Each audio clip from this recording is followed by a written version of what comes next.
ধান তো এবার বাম্পার। না ধান এবার একের ফসল হয়েছে চকে। তাই নাকি? হ্যাঁ এবার একের ফসল চকে। বিঘায় কতটুকু আশা করতেছেন? বিঘায় প্রায় 8-10 মণ। এখানে এক মুরব্বীকে দেখতে পাচ্ছি, উনি বোতল টুকাচ্ছেন। মুরব্বী, বাড়ি কই আপনার? আমাদের বাড়ি কিশোরগঞ্জ। তো এখানে বোতল টুকাচ্ছেন কেন? বোতল তো টুকাবেন ওই পারে যে। না সরে পাওয়া যায় বেশি। চরে বেশি পাওয়া যায় কেন? সরে বোতল বাইশাইয়ে গাঙ্গেতে বাইশাইয়ে। অন্য কোনো কাজ করেন না, শুধু বোতল টুকান? খালি শুধু বোতল টুকানি। কতগুলো পাইছেন আজকে? পাইছে এক ডুব। আচ্ছা, কত করে বিক্রি করেন? 35-30। তো কিশোরগঞ্জে কে কে আছে? কিশোরগঞ্জে আমার মা বাবা আছে, ভাই আছে, বোন আছে। বিয়ে শাদী করেন নাই? হ্যাঁ জীবত আছে, বউ আছে। আচ্ছা, ওনারা জানেন যে আপনি এখানে আসেন? হ্যাঁ জানে। তো এই বোতল টুকায় কি সংসার চলে? হ্যাঁ ইনশাল্লাহ চলে। এখন তো অনেক কাজ চলছে, অনেকে ধান কাটছে, আপনি তো কাজ করতে পারেন। না আমি কাজ করবো না, আমি কিরা কাটছি, তোবা কাটছি। কারণ কি? এই দেশের মানুষ খালি টালে ঘুরায়।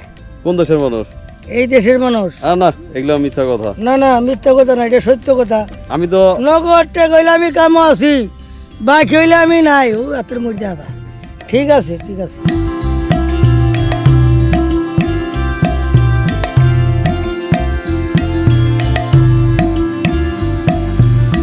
বাড়ি কই আপনার? বাড়ি চাপাই। চাঁপাইনবাবগঞ্জ।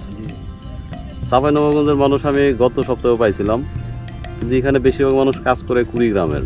আমার বাড়ি চাপাই। তো ওদিকের কি অবস্থা এখন কৃষিকাজের? ওদিকে কাজ আর কিছুদিন পর লাগবে, ধান কাটা, আমাদের ধান কাঁচা আছে, পাকেনি।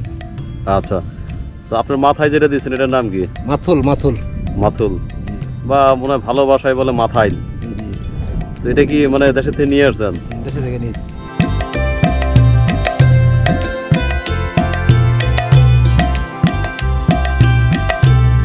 ভালো আছেন? হ্যাঁ আলহামদুলিল্লাহ ভালো আছি। বাড়ি কোথায় আপনার? বাড়ি আমার চাঁপাইনবাবগঞ্জ। ও মাই গড, আগে শুধু জানতাম যে শুধু কুড়িগ্রামের মানুষ এখানে আসে। না ভাই, আমরা অনেক দূর থেকে, অনেক জেলারই লোক আসি, তার মধ্যে আমরা চাঁপাইনবাবগঞ্জ থেকে আসছি। তো আপনাদের ওদিকে এখন কাজ নাই? আমাদের দেশে কাজ আছে, তবে কাজ শুরু হবে আর কয়েকদিন পরে।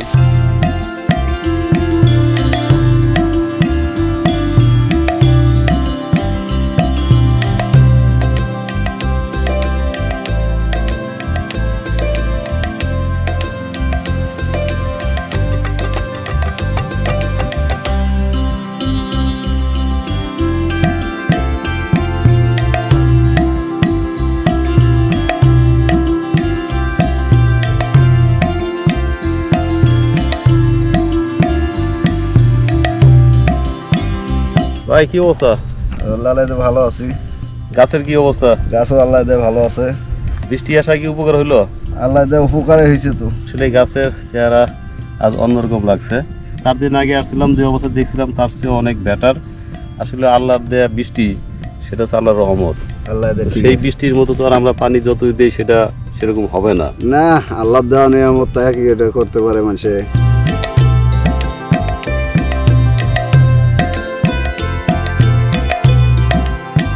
আমার ভিডিও যারা দেখে থাকেন তারা মাস্টারকে চিনেন।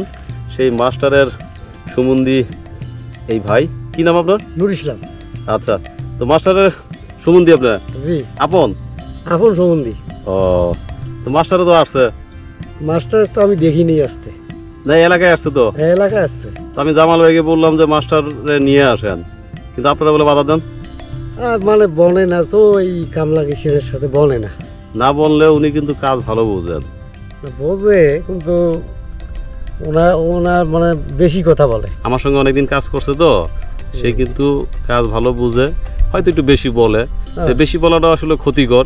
তারপরেও কিন্তু আমি যতটুকু জানি আপনাদের যারা এখানে আছেন তাদের মধ্যে সে ভালো বুঝে। এটা মনে কিছু করেন না, আমার কাছে মনে হয়েছে। না ঠিক আছে।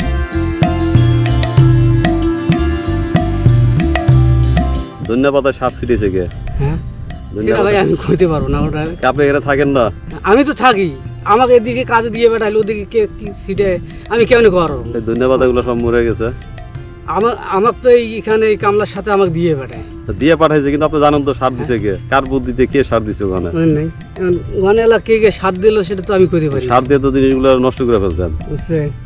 নষ্ট হয়ে গেছে না? হ্যাঁ নষ্ট হয়ে গেছে।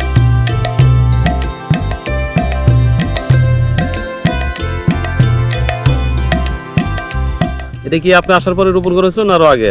একটু আগে। আপনি আসছেন কয়দিন ধরে? আমরা আসছি এসে 16 দিন হয়। 16 দিন ধরে? হ্যাঁ, তাহলে 16 দিন হলে আপনি এসে দেখছেন যে এগুলো রোপণ করা হয়েছে। রোপণ করা হয়েছে। তার মানে এটার বয়স হয়তো 20-25 দিন হয়ে গেছে। 20 দিন আজকে। তো কেমন দেখতেন? সুন্দর, অনেক সুন্দর। এই বৃষ্টিটা আসায় কি অনেক উপকার হলো? হ্যাঁ, অনেক উপকার। বৃষ্টিটা আসাতে অনেক অনেক ভালো। আল্লাহর রহমতে পানি এখন পড়া মাত্র অন্যরকম স্মৃতি আর হয়ে গেছে। হ্যাঁ, ইনশাআল্লাহ। আচ্ছা, হ্যাঁ, আমাদের জামাল ভাইয়ের ভাগ্য ভালো আছে, হ্যাঁ, বুঝছেন? ইনশাআল্লাহ, আল্লাহর রহমতে। জামাল ভাই শ্রম দিচ্ছে। তারপরে এগুলো হচ্ছে আমাদের নাসির ভাইয়ের জায়গা। তো জামাল ভাই দেখতেছেন, তো তো যদি সব মিলে ভালো হয় আলহামদুলিল্লাহ। কারণ মানুষ তো কোনো কিছু আশা নিয়েই করে, তো সেই আশা যেন সবার পূরণ হয়। হ্যাঁ, ইনশাআল্লাহ। আর আপনারা অনেক পরিশ্রম করতেছেন। করতেছি, হ্যাঁ। এখন এর ফলন কেমন হবে বলে আশা করছেন আপনারা? ইনশাআল্লাহ, তো একটা করে গাছে যদি আল্লাহ পাক দেয়, কোনো যদি বালা মুসিবত না দেয়, তো একটা করে গাছে আল্লাহ রহমতে আমরা আশা করি যে একটা এর গাছ দিয়ে এর যা পয়সা খরচ হবে একটা গাছ দিয়ে এর মানে উঠবে। না, পয়সা খরচ অনেক। আপনাকে বলি, এই জমি ভাড়া নেওয়া হয়েছে 4000 টাকা ঠিক বিঘা, আছে। বুঝছেন? হুম। তাহলে এই যে আপনারা যে কাজ করতেছেন, আপনারা কয়জন? আজকে দেখলাম 5-7 জন লোক এখানে। না, 10 জন এখন কাম করতেছি। মানে এই খেতে কয়জন কাজ করতেছেন? এই খেতে করতেছি 5 জন। 5 জন। তো 5 জন লোকের 800-900 টাকা খরচ আছে। হ্যাঁ, এখন রোজ কত আপনাদের? এখন আমরা 3 বেলা খাই 500 টাকা নিই। 500 টাকা নেন।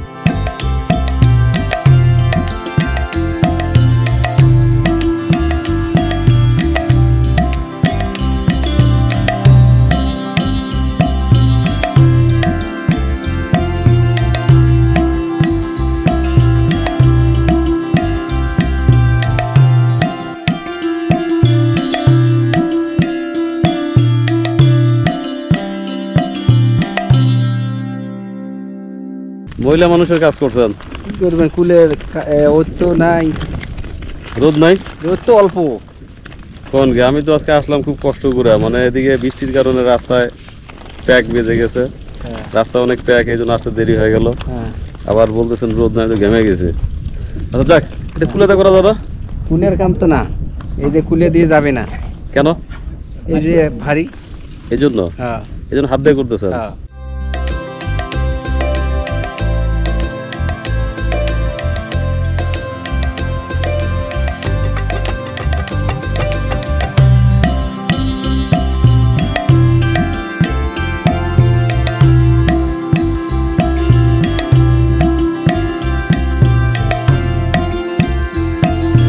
রান্না করছেন? হ্যাঁ, রান্না শেষ। তাই? হ্যাঁ, রান্না শেষ করছি। এই রোদের কারণে দুপুরে রান্না শেষ করছি। আচ্ছা, ভালো করছেন, তাড়াতাড়ি রান্না করলেই ভালো। তো ধানের কি অবস্থা? ধানের অবস্থা তো এই দেখতেছেন, রোদ দিতেছি। এখন এই বড় বড় কুটে এলে ঝাড়ু দিয়ে সামনে নেওয়া লাগে, নেওয়ার পর একটু বাতাস দিলে ধান পরিষ্কার করে। এখন মহিলা মানুষ থাকলে ভালো হইতো। মহিলা মানুষ থাকলে তো অনেক ভালো হইতো, কিন্তু এখন মহিলার কাজ আর পুরুষে করতে হয়। এখন বাড়িতে নিয়ে আসেন দুই একজনরা। বাড়ির থেকে আরো নিয়ে আসবো, এত দূর আসে মহিলা বাড়ির থেকে। আমরা আসি, ওরা কয় কত দূরে গেছো? কত দূরে বিদেশ? হুম।